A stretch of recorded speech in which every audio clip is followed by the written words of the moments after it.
નમસ્કાર, ખૂબ સ્વાગત છે આપનું વીટીવી ન્યૂઝમાં. હું છું આપની સાથે રાધા. બુલેટિનની શરૂઆત મહત્વના સમાચારથી. અમદાવાદમાં chief fire officer Amit Dongre લાંચ કેસમાં ઘટસ્ફોટ થયો.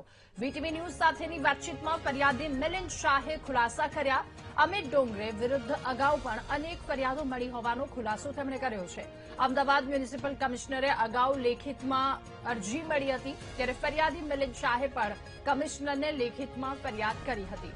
લાંચિયો અમિત ડોંગરે એનઓસી દીઠ 7,000 રૂપિયાની લાંચ માંગતો હતો. સંબંધીઓના બેંક એકાઉન્ટમાં લાંચની રકમ જમા કરાવતો હતો આ અમિત ડોંગરે.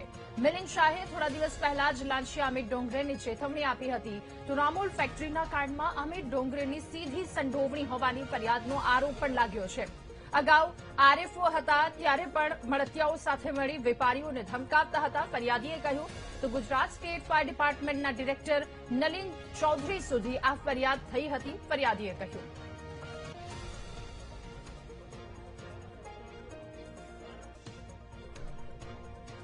અમદાવાદના ચીફ ફાયર અધિકારી અમિત ડોંગરે કે જેઓ 36,000 રૂપિયાની લાંચ લેતા પકડાયા છે. અમદાવાદના ઇતિહાસમાં પ્રથમ વખત એવું થયું છે કે ચીફ ફાયર ઓફિસરે લાંચ લીધી છે. ત્યારે મિલિંદ શાહ કે જેઓ અમિત ડોંગરે વિશે તમામ માહિતી જાણે છે, કઈ રીતે લાંચ લેતા હતા, કઈ રીતે આખું તેમનું નેટવર્ક હતું.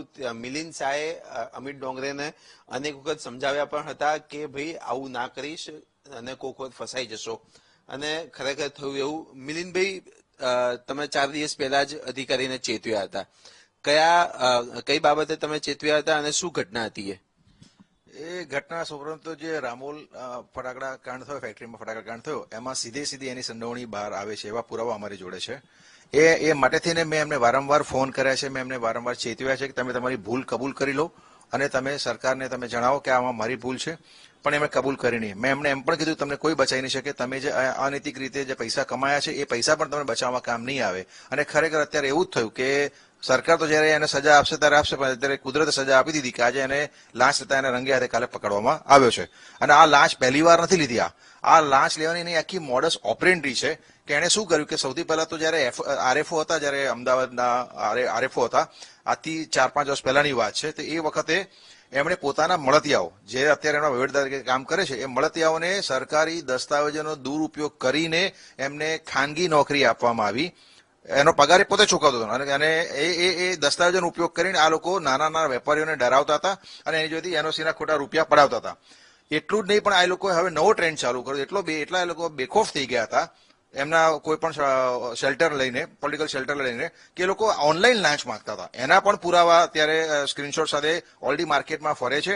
અને આની તમામ ફરિયાદો નલિન ચૌધરી જે ગુજરાત સ્ટેટ ફાયર ડિપાર્ટમેન્ટના ડિરેક્ટર છે એમના સુધી પણ ફરિયાદો ગયેલી છે અને કમિશનર સુધી પણ ફરિયાદ ગયેલી છે. મિલિંદભાઈ, જે લાંચની જે રકમ હતી એ કઈ રીતે નક્કી થતી હતી? એટલે એમાં પણ કોઈક નીતિ નિયમ તો એમને પોતાના બનાવ્યા હશે કે આટલી ફાયર એનઓસી હોય તો આટલી લાંચ લેવાની, એવું કેવા નિયમો બનાવ્યા હતા એમને? એ ભાઈ પર એનઓસી 7,000 રૂપિયા એ લેતા હતા ઉપરના. એકચ્યુઅલી ગવર્મેન્ટે રૂલ નક્કી કર્યા છે, ધારાધોરણ નક્કી કર્યા છે, એની ઉપરવટ જઈને પોતાનો હોદ્દાનો ખોટો દુરુપયોગ કરીને ધાર ધમકી આપીને અને ઓનલાઈન રીતે પૈસા પડાયેલા છે. ઓછામાં ઓછા 7,000 રૂપિયાની લાંચ એ માણસ લેતા હતા. એની મહિનાની ઇન્કમ નહીં તો 1 કરોડ રૂપિયાની હશે એવું મેં અધિકારીને ચેતવેલું પણ હતું. અમદાવાદ મ્યુનિસિપલ કોર્પોરેશનના ડેપ્યુટી કમિશનર મેં વાત કરેલી છે, અનેક કમિશનર મેં મળીને વાત કરી છે. 30 જુલાઈ મેં અરજી પણ આપેલી હતી આ ચેતવતી કે આ માણસ ખોટો છે, એને તમે હોદ્દામાંથી દૂર કરો, પણ કોઈએ મારું કશું સાંભળ્યું નથી. ઓનલાઈન જે લાંચ લેતા હતા એમના જ એકાઉન્ટમાં લેતા હતા કે અન્ય કોઈના એકાઉન્ટમાંથી? સંબંધીઓના એકાઉન્ટમાં એમણે પૈસા જમા કરાયા છે. એની બધી ડિટેલ્સ એક્સેલ શીટ સાથે અમારી જો તૈયાર છે. એ અમે એના વિશે અમે સોમવારે કમિશનર રૂબરૂ મળીને અરજી પણ આપવાના છીએ. અમે એસીબી પણ એને અરજી આપવાના છીએ. અને કોઈ પણ અધિકારીઓ આજે આ છે અમિત ડોંગરે છે કે કાલે કોઈ પણ હશે, અમે કોઈને પણ અમે આમાં છોડવાના નથી. તો ચોક્કસથી આ હતા મિલિંદ શાહ કે જેઓએ કીધું કે અમિત ડોંગરે પર એનઓસી 7,000 રૂપિયાની લાંચ લેતા હતા. લાંચની જે રકમ હતી તે ઓનલાઈન સ્વીકારવામાં આવતી હતી.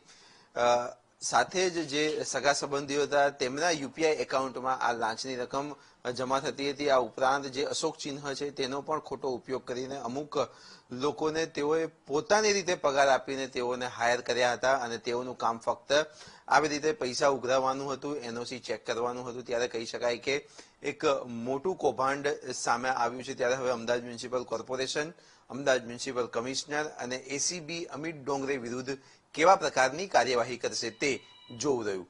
કેમેરામેન અજય પટેલ સાથે પાર્થ જાની, વીટીવી ન્યૂઝ, અમદાવાદ.